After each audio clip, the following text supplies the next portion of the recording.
Welcome to Defeat Your Cravings, hosted by Dr. Glenn Livingston, PhD. Glenn has held his doctorate in psychology for more than 30 years and is also a former multi-million-dollar consultant to the big food industry and uses his experience to help you defeat your cravings. This show will help you to focus on dramatically reducing cravings and leave the diet mentality behind, so you can more easily and effortlessly achieve your health, fitness, and body composition goals. Please remember, no doctor-patient relationship is created via this show, and you are responsible for confirming any changes to your diet, health, or psychological routines with an appropriately licensed professional before implementing them. Now, before we get started, if you haven't yet downloaded the free smartphone app to access dozens of these recordings all in one place, as well as to avail yourself of a confidential community for support, motivation, and assistance, please visit the podcast link on defeatyourcravings.com as soon as possible. And now, here's your host, Dr. Glenn Livingston. Hey, it's the very good Dr. Glenn Livingston, and I am here with a kind woman named Jessica, who has agreed to help us talk about applying principles to children. And these interviews are a little bit less of a demonstration format and more of an interview format because we want you to hear what's working and what's not working, and it's more of a discussion than a session. Jessica, thank you so much for being with us tonight. And thank you. Thank you for talking with me. So, I particularly appreciate people that are willing to help with this because everybody knows that childhood obesity has become an epidemic, and there are 4 times as many children that are obese since it was last measured like 30 years ago. And it's concerning and frustrating, and in some ways you have more control because you can be a role model for them and they're impressionable, and in a lot of ways you have less control because the kid doesn't always want to do something about it themselves. But I'd love to hear more about your experience, then a little bit about your kids and what your concerns are, what seems to be working, what's not working, and all that. I realized in 2015 that my weight was really affecting my ability to be a good mom. And so I got really a lot more serious about watching what I ate. I just started working out 7 minutes a day, right? And then just kind of setting my meals. And then my son got sick with an autoimmune disease. And then I realized I really do need to take very good care of myself. And I became really invested in learning everything about altering my lifestyle and my habits. And I realized that it wasn't like a diet plan I needed to follow. It was changing my habits. And I found you on a podcast. I walked around kind of listening to the interviews, and it just helps me talk to myself and train myself. And so since that time, I've lost 40 to 50 pounds. And it's changed my life entirely because the way I look at food. And so I feel like that's a really great opportunity for my boys because I have a lot of overweight people in my family. My uncle, he was in a wheelchair, morbidly obese, and I have people on my husband's side of the family who've had gastric bypass surgery. So there's a lot of these habits in our families, and I just want to make sure our boys are healthy. How many boys do you have? I have 2, and one is 6 and one is 7. The reason that I'm kind of interested in this is the younger one, he's not very concerned with food, but my older son seems pretty preoccupied with it. He goes to the pantry, and I want to help him. He's not overweight or anything, but I know what it's like to fight that. It took years and years for me to deal with that and fix it, and it's the hardest thing I've done, I think. Is the boy who is 7 and concerned with the pantry, he's the same one with the autoimmune problem? Correct. Okay. I always wonder if that's related. I had a number of autoimmune problems that I fixed when I got off of the binging, and I always wonder if the allergy to a particular food is influencing the addiction. Okay. What elements work for you? The concept of rules, saying this is non-negotiable and this is what I'm going to do. And I might have temptations and I might have different urges, and that's going to happen, but I just have to follow what the plan is. And if I screw up, I'm going to get back on the plan. And I keep doing that over and over. And as time has passed, I keep changing my rules. They kind of evolve. When I learn, my pig outsmarts me. He's evolving. And I'm still losing, and right now I'm maintaining a healthy weight, but I'm considered a healthy weight, fit, which feels weird. It keeps evolving with me. And the pig idea, it's funny to me and it helps me instead of getting really somber about it too. I'm oh, well, it's the pig. So it helps me kind of dismiss some of those overwhelming thoughts sometimes. It lightens your heart. Yes. Good. That's the intention. Okay. So let's talk about your boys, the older boy in particular, but let's talk about both of them. Where have you found your points of influence to be, and where are you struggling the most? We've agreed that every day you need to eat your greens. So he loves broccoli, so he has no problem with that. And he really likes asparagus. Those are the two he's settled on, and I'm okay with that. And fruit, like he does basic apple, banana, grape sort of thing. So that's not an issue. The vegetable, the autoimmune thing, I guess, is pretty significant. So when he got diagnosed with this, he had to take these horrible steroid pills, and he had to swallow them. And it was like impossible to get this 4-year-old boy to swallow this pill because the liquid was just traumatizing to administer the liquid because it was so gross and he wouldn't take it. And if he didn't take his medicine, he'd end up in the hospital. So he ended up taking pills. So what we did is we would melt ice cream and put the pill in it. So every single day he had ice cream. And he did that for 3 months. And he was just 4 years old. And he was also on a sodium restriction. So it was like an event, right?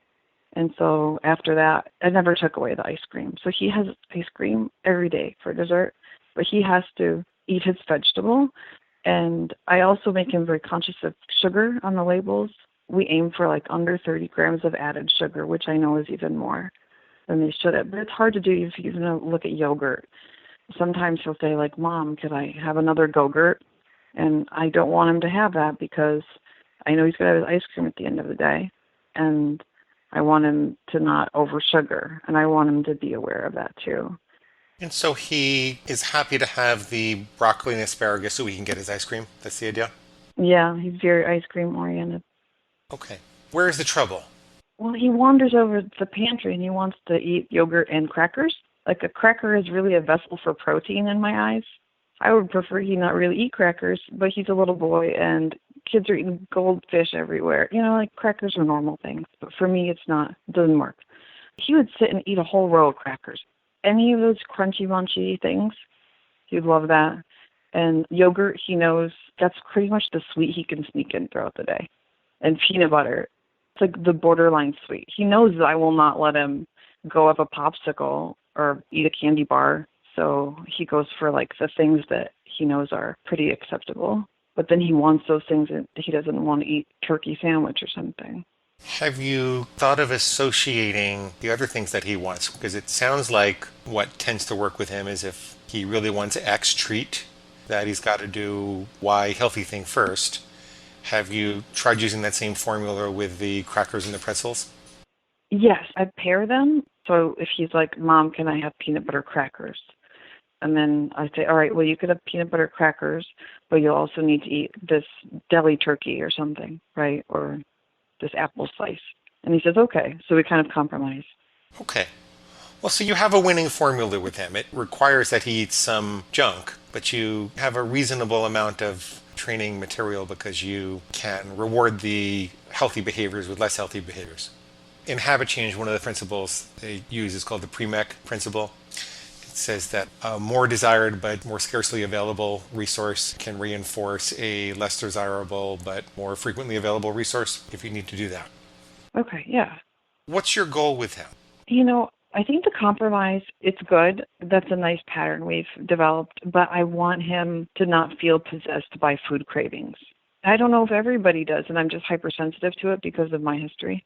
But my younger kid doesn't go like an animal, like he's like hunting for something. That's just the older one. I just am scared because I've lived that and it's really hard sometimes. Okay, that's a really good motivation. Are you still feeling obsessed in that way? Now that you have your rules and you've figured out that you can follow hard and fast rules, are you still thinking about food all day? Is it crowding out your other constructive mental content? I feel really good. I feel in control of things. Maybe 3 weeks ago, there was like a 2-week period of I felt very out of control mentally. And my diet hadn't changed that much. And I didn't put on a lot of weight, but my mind was very cluttered. What was it that changed to put you into that? And then how did you get out of that? I went out with my husband and we went on a date and I drink. And then after I drink, I've just realized that if I have any more than 3 drinks, then basically I just have no logic anymore. The next day my brain really wants sweets or snacks or something. And then I'm like, oh, well, that's not as bad as what I ate yesterday. So I just lowered the bar. And so now the way I'm kind of getting clarity from it is just I'm not drinking. And so I realized that that just kind of clouded my head and affected my eating habits, basically like a Friday thing. But that Friday would have repercussions for the whole following week with my mental habits and my food. Got it. You've been motivated by the pain of the obsession, and you were willing to observe the necessity of limiting a certain pleasure so you could have more mental clarity. Yeah. Yeah. Tell me more about what your son wants to do. What does he want out of life? What are the things he strives for? I know that crackers and ice cream is one of them, but what else does he want? Of course, he likes to play video games, and he loves video games. And I try to get him like outside. We just started Taekwondo, and he's excited about that. But again, it's like my younger son. He came home and he's like, I'm obsessed with this. And the older son, he's like, yeah, I'll do it. But he is more interested than anything he's done before, so that's good. He likes to build Legos, but that waxes and wanes. He likes to Nerf battle a lot. He sounds great. It sounds like you're doing a fabulous job with him, by the way. I have confidence that with your burgeoning awareness of your own food struggles and the processes by which you give them up and restructure your own mental life in the way that you want to, that you've got enough of a connection with him and he's got enough motivation to do little boy things that you're going to figure this out. Thank you. And I think what you're saying, like regarding like his other interests, it's like the boredom. It's a transition between activities in the house. I notice, he'll kind of wander over. That's something I'm kind of watching for him and trying to help him transition from one thing to the next. We could do this or this, and that seems like it's kept him really engaged and excited about the day. Are there ways that you could integrate some of those games that he likes into eating healthier foods? Like, I don't know, maybe you set up a bunch of deli turkey sandwiches on the counter and you have to shoot him with a Nerf gun. Then when you shoot him, you guys run over and eat them or something and get him all excited about that. Or is there any way you could take some of that energy and redirect it into the healthier food for him? I see, yeah.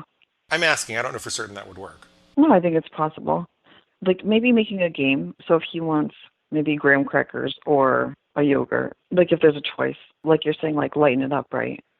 And then maybe he could Nerf gun. You pick and whatever the bullet hits. And then it's just like not as big of a negotiation. So maybe my negotiation is ingraining like this attachment because like it's an issue we talk about.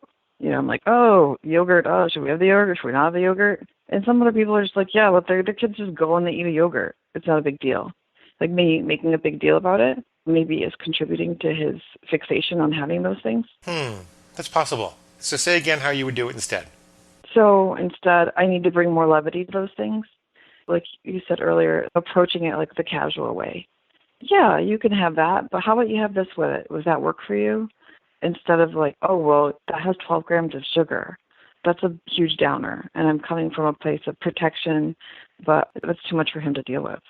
And you're having to say no. Right? So I just need to steer the ship in like a more cooler way. What's the best thing about him? He's like very sweet, and when he's happy, he's just like gushes happiness. Yeah? How does he show that? Well, he usually hugs me. He's very affectionate. Like today we were practicing writing paragraphs, and then we're just being silly, and we're writing about armpits, and then he like just stood up and hugged me spontaneously, like really he meant it, He was just having so much fun. That's a cool idea. You know what you could do? You could write a rule in your armpit, right? Well, what do you think about rules, establishing explicit rules? I mean, with my history at least, it's kind of like very stern and like for kids, what do you think about that? You could tell him it's a target. Tell him it's a target and it's not something you're going to punish him about. When you shoot a Nerf gun, aim at a particular target. And you could even write a rule in your armpit and say, let's see if you can shoot the Nerf gun in my armpit. Yeah. Oh, he would love that. I don't know how it'll work yet, but I think that if I could make that work, I'll let you know. And then you could say, well, what do you think about this rule? What do you think about this target? Is this a good target? Is this a healthy target? Should we change the target? This is what I have found about binge eaters as a whole. There's a counter philosophy that says you should never distinguish healthy from unhealthy food. You should have no rules. You should just allow everything in moderation. And rules are a type of mental restriction that people have to rebel against. Really, what I think that is a rebellion against giving up your autonomy. People perceive the rules to be coming from outside of themselves, like a stern preacher or something like that, or something happened in their upbringing and parents were kind of harsh. And often when parents are harsh like that, it can be against the child's best interest. They think they're doing it in the child's best interest, but it's not really. And so this kind of rebellion develops inside of us, and we take that out in binge eating. If you've ever had the experience of eating a little out of control or a lot out of control and feeling like you're eating at someone, I'll show you, you can't tell me what to eat. I'm going to eat whatever I want to. There are all kinds of other things going on. There's the actual physiological targeting of the reptilian brain, which I think is very strong and under-attended to in our culture. But with kids, you have an opportunity to teach them about setting their own targets. And that's what a rule really is. It's a target. It's a very clear target with a very clear circle around the bullseye. But you have an opportunity to help them to set those targets in a soft, fun way so that they don't develop that rebellion. Right. So it's more flexible and not like the 18 grams versus 20 grams, like counting grams. Right. So maybe he's going to say, I think we should eat ice cream all day. I think we should have a whole container of ice cream every day. That's an interesting rule. What would happen if we had that rule? Should I write that on my armpit? What's going to happen? I think mommy's going to get really, really fat if we do that. Is that okay? Is it okay if mommy gets really, really fat? Maybe we should say, have asparagus before your ice cream. Maybe that should be the rule. What do you think? You make it fun and try to get him thinking about it. What I wish is there was something that he wanted to accomplish where he'd be better if he was eating healthier, but it doesn't sound like there was anything like that yet. Right. He's starting to get more invested in Taekwondo. Like, we're talking like, we do push-ups like we're training at home, right? And he's like really I was like, your form is really fantastic. And I saw him tighten up. He's really wanting to be successful. So I think that this is a positive direction for him because he's more body aware in a positive way. And he wants to be strong, so. Is he aspiring to be like the teacher? Is there some martial arts celebrity? No, I think it's that he really enjoys the teacher and he likes the feeling of being successful. What's the teacher's name? Daniel, Master Daniel. He's really excellent, giving them a lot of positive feedback. Like, he acknowledges very specific small things that they do. And you just see him balloon up. So I think that's a good path for him too. And he's very playful and lighthearted. He like gets silly with them and then he snaps them back into focus. Great. Oh, he sounds great. What a great class. So here's what you could do. He makes a rule that says, how about we have ice cream all day long? What would Master Daniel think? You think Master Daniel would have a rule, I eat ice cream all day long? And could he do this move and that move if he ate ice cream? What if he got really fat? Could he do those moves? You make it fun. Make it a fun thing to consider. Mm-hmm. Just like silly hyperbole about it. Yeah. And I think it's good too that it's not just me, right? Because I'm not the only one with an agenda. It's good that he's got another adult that he really cares about who's like health oriented. And so that could help kind of steer in that direction. The craving thing can be clouded out by his motivation to do other things and other things well and have fun in other ways. Because, I mean, in my own life, if you just end those thoughts, you've got to replace those thoughts with other thoughts. And so I have new interests that I pursue that keep me really excited. And I guess he needs the same thing. So give me an example. I like going to the gym and doing yoga now. And it's just something that I just have so much fun with. And I think that he has a similar experience. I get very hyper-focused on the things that I'm interested in. And so before I would contemplate recipes, and I would read 12 different recipes and combine them into the best possible version. And that was like a fun thing. It is fun. But now I like to go work out. So I'm just investing my energy in a different place that's healthier for me. Yes, your libido was attached to unhealthy foods, and you wrestled it away, but instead of just leaving that free-floating energy, you attached it to yoga and healthy things to do. Yeah, and being a good mom is not easy to mom all the time, so I'm trying to do that in a good way. So I think the cloudiness that comes over him, I guess I could just look at it and be like, maybe I could take it not as a sign like he's got some family curse, but it's like, you know, maybe he just needs something right now. He needs a more compelling diversion. Yeah, and you engage with him and you divert him like that. You got it. You got the right idea. Do you feel totally free of these kind of overwhelming clouds sometimes of like urges? 98%. But when it comes in, it's transparent? Oh, yeah, it's transparent because my rules are so clear that I can tell 100% it's the pig. Mostly, when you really adopt a rule as part of your identity, like for example, I never eat chocolate. I haven't had it for years. Mostly the craving goes away because your brain knows there's no point in hoping for something that's never going to happen. And when it really gets the idea it's never going to happen, then it's not evolutionarily efficient for your mind to keep directing energy towards it. But if there's a possibility that it could happen. Yeah, I think that's what happens is my brain gets all tangled up. Like after I drink something, I'm like, oh, let me eat a bag of popcorn. And in my sanity, that's not something I would ever do. So it's like you have that door closed, and so it's clear to you.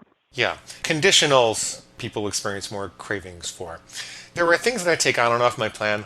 I've struggled with rice and beans over the years. It sounds like it's healthy to most people, but for me it's not. There's several reasons that it's not.